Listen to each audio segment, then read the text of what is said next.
আসসালামু আলাইকুম সুপ্রিয় ভিউয়ার্স, আপনারা জেনে থাকবেন আজকে আওয়ামী লীগের অন্যতম একজন বর্ষিয়ান রাজনীতিবিদ, মুক্তিযুদ্ধের অন্যতম সংগঠক, রক্ষী বাহিনীর প্রধান, পরবর্তীতে বাংলাদেশের বিভিন্ন সময়ে আওয়ামী সরকারের বড় বড় মন্ত্রণালয় বা রাজনৈতিক পদায়নের ক্ষেত্রে বিভিন্ন গুরুত্বপূর্ণ দায়িত্ব পালন করেন, যার মহাপ্রয়াণ ঘটেছে। বিষয়টি আলোচনা এই জন্য নিয়ে আসলাম, আজকের ওনার জানাজায় বেশ কিছু লোকজনের সমাবেশ হয়েছে, জানাজায় অংশগ্রহণ করেছে বেশ কিছু মানুষ।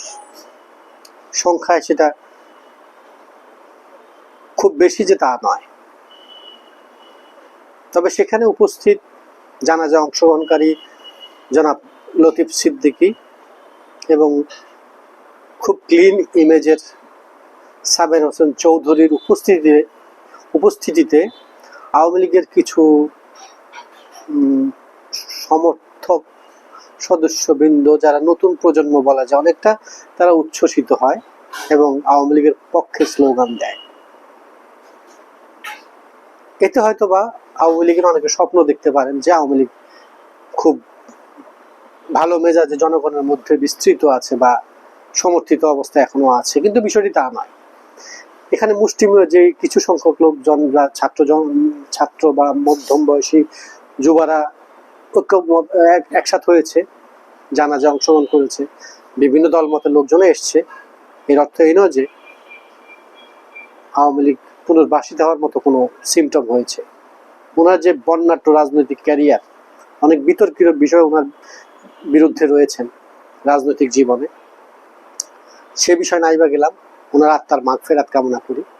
কিন্তু যেটা বলতে চাচ্ছি যে যে কিছু জন জানাজায় এসছেন, আওয়ামী লীগের পক্ষে স্লোগান দিয়েছেন যারা, তাদের চেয়ে অনেক অনেক বেশি লক্ষ লক্ষ ছাত্র জনতা, আওয়ামী সমর্থক কিন্তু নিষ্ক্রিয় হয়ে গিয়েছেন, বা আওয়ামী নেতৃত্বের যেই অবলুপ্তি ঘটেছে।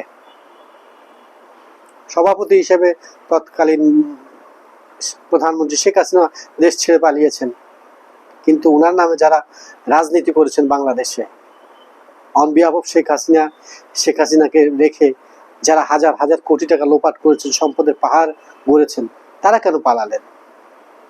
তারা তো আওয়ামী লীগের লাঠিটা ধরে রাখতে পারেননি বা ধরে রাখতে চেষ্টা করেননি, তারা পালিয়ে গিয়েছেন। আজকের এই তোফায়েল আহমেদও বলেছিলেন 2018 নির্বাচনে যে যদি আওয়ামী লীগ ক্ষমতায় না আসে তাহলে এক রাতেই কয়েক লক্ষ লোক খুন হয়ে যাবে, কয়েক লক্ষ লোক বা 1 লক্ষ লোককে হত্যা করা হবে। ওবায়দুল কাদের বলছেন এবং অনেকেই বলেছেন। এগুলোর কালজয়ী সাক্ষী বাংলাদেশের মানুষ হিসেবে আমরা সবাই আছি। অতএব আজকে তোফায়েল আহমেদের জানাজায় যারা উচ্ছ্বসিত হয়েছেন তাদেরকে মাথায় রাখতে হবে, আওয়ামী সমর্থকদের মধ্য থেকে লক্ষ লক্ষ জনতা আছে যারা বর্তমানে আওয়ামী লীগকে আর যেটাকে বলবো প্রিজার্ভ করেন না, অনুধাবন করেন না।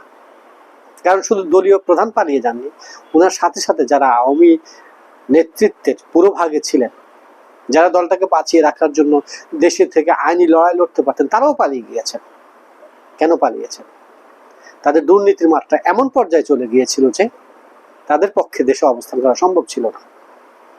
আমাদেরকে মনে রাখতে হবে ওবায়দুল কাদের কি বলতেন, যে 5 লক্ষ লোক খুন হয়ে যাবে। তার ভাই বলেছিল মির্জা কাদের যে ক্ষমতা হারালে দরজা টোয়াই পাবে না, নোয়াখালীর ভাষায়, যে আওয়ামী লীগ ক্ষমতা হারালে আপনারা দরজা টোয়াই পাবেন না, মানে দরজা খুঁজে পাবেন না পালিয়ে যাবার জন্য। এগুলা সত্য। এই ইতিহাসগুলো এত তাড়াতাড়ি মুছে যাবে আর আওয়ামী লীগ ফিরে এসে বাংলাদেশের রাজনীতি করে ক্ষমতার মসনদ অলঙ্কৃত করবে, এটা একেবারেই অসম্ভব চিন্তা আর কি। এই ধরনের চিন্তা না করে দেশ ও দশের কল্যাণে আমরা সবাই সত্য এবং ন্যায়ের পক্ষে ঐক্যবদ্ধ হই। আমরা বিশ্বাস করতে চাই ক্লিন ইমেজের যারা আওয়ামী লীগার ছিলেন সমর্থক হিসেবে, তারা দেশের কল্যাণে নতুনভাবে নিজেদেরকে উজ্জীবিত করবেন এবং আওয়ামী সেন্টিমেন্টের বাইরে যেসব ক্লিন ইমেজের লোক আছে, আমি বিএনপির কথা বলতে পারি, জামাতের কথা বলতে পারি, এনসিপির কথা বলতে পারি, আপনারা এদের সাথে রাজনীতি করে দেশটাকে এগিয়ে নেওয়ার জন্য সচেষ্ট হন। কারণ আওয়ামী লীগ আর ফিরে আসা অন্তত অনেক যুগের প্রশ্ন রয়ে যাবে আর কি। আওয়ামী লীগের এমনই দুর্ভাগ্য যে শেখ মুজিবুর রহমান মৃত্যুর পরেও, সেই 15ই আগস্ট 1975 সালে ওনার মৃত্যুর পরেও সবাইকে পালিয়ে যেতে হয়েছিল। এবং আমরা দেখলাম একই ঘটনা ঘটলো জুলাই 36 পরেও। শুধু দলীয় প্রধান শেখ হাসিনাই পালিয়ে যাননি, সাথে তার সভাসদ পুরোটাই পালিয়ে গিয়েছে। দুর্ভাগ্যক্রমে হয়তো কয়েকজন ধরা পড়ে গিয়েছিল যারা আদালতে আছেন। এদেরকে দিয়ে আওয়ামী লীগ আর পুনরুদ্ধার করা হবে না। এর অর্থ এই নয় যে ব্যক্তি আমি আওয়ামী বিদ্বেষী পোষণ করছি, কিন্তু আওয়ামী লীগকে সমর্থন করার ন্যূনতম কোনো সুযোগ নাই, ন্যূনতম কোনো বিবেক বোধকে জাগ্রত করার কোনো সুযোগ নাই। কারণ মানুষের রক্তে রঞ্জিত এই দলটি মানুষের কাছ থেকে বারবার দূরে চলে যেতে হয়। মানুষ মুক্তিযুদ্ধের পুরো ভাগের দল হিসাবে মানুষ বারবার ক্ষমা করেছে, কিন্তু জুলাই 36 পরে এই দলকে ক্ষমা করার ন্যূনতম কোনো সুযোগ আছে বলে আমি কি মনে করছি তার চেয়েও আমরা যেটা দেখতে পাই, সংখ্যাগরিষ্ঠ মেজর পোর্শন মানুষ এটাকে নিয়ে আর ভাবতে রাজি নয়। সবাই ভালো থাকবেন, এই দেশটা যেন সুন্দর হয়, স্বপ্নের বাংলাদেশ, স্বপ্নের সোনার বাংলাদেশ যেন আবার গড়ে ওঠে। সবাই ঐক্যবদ্ধ হয়ে কাজ করবেন এবং একজন মানুষ তোফায়েল আহমেদ হিসাবে ওনার জান্নাত কামনা করছি, একজন মুসলমান হিসেবে ওনার জন্য জান্নাতুল ফেরদাউস কামনা করছি। আল্লাহ ওনার জীবনের সমস্ত গুনাহগাথা ক্ষমা করে দিক। আমরা সবাই যেন এসব ভুল থেকে শিক্ষা নেই যে ক্ষমতা চিরস্থায়ী নয়। ফেরাউন নমরুদরাও ক্ষমতায় থাকতে পারেনি। আল্লাহ সুবহানাহু ওয়া তাআলা ফেরাউনকে উল্লেখ করে বলেছিলেন কোরআন শরীফে যে এভাবে এরকম কথাটা এরকম যে আমি ফেরাউনকে বলছেন যে আমি তোমাদের চেয়েও বা বর্তমান সভ্যতার চেয়েও অনেক ক্ষমতাবান জাতিকে ধ্বংস করে দিয়েছি, এর চেয়ে উন্নত জাতিকে ধ্বংস করে দিয়েছি। অর্থাৎ ফেরাউন পূর্ব জাতিকেও তারা ধ্বংস করে দিয়েছিলেন, যারা হয়তো বা পিরামিড বানিয়েছিল, যে পিরামিড একটা সারা পৃথিবীর জন্য একটা রহস্য। এত বড় মিস্টেরিয়াস কোন স্থাপত্য শৈলী পৃথিবীতে দ্বিতীয় একটি নেই। যারা পিরামিড সম্পর্কে পড়েছেন তারা জানেন আল্লাহ সুবহানাহু ওয়া তাআলা ফেরাউনকে বলেছিলেন যে এর চেয়ে সুসভ্য জাতিকে, ক্ষমতাধর জাতিকে আমরা ধ্বংস করে দিয়েছি।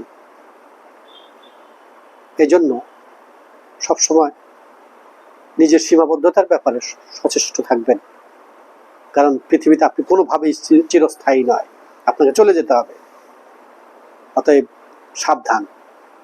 আজকে তোফায়েল আহমেদের প্রয়াণের মাধ্যমে আমরা যেন নতুনভাবে শিখি এবং ভবিষ্যৎ বাংলাদেশে রাজনীতি করার ক্ষেত্রে প্রত্যেকটি দল যেন এই দিনটিকে মনে রেখে রাজনীতি করেন। দেশের মানুষের সাথে কোনো প্রকার প্রতারণা, ভণ্ডামি, অতিরিক্ত কথন, অতিরিক্ত দাম্ভিকতা পরিহার করি। সবাই মিলে নতুন বাংলাদেশ গড়ার স্বপ্ন দেখি। সবাইকে শুভরাত্রি। আসসালামু আলাইকুম ওয়া রাহমাতুল্লাহ।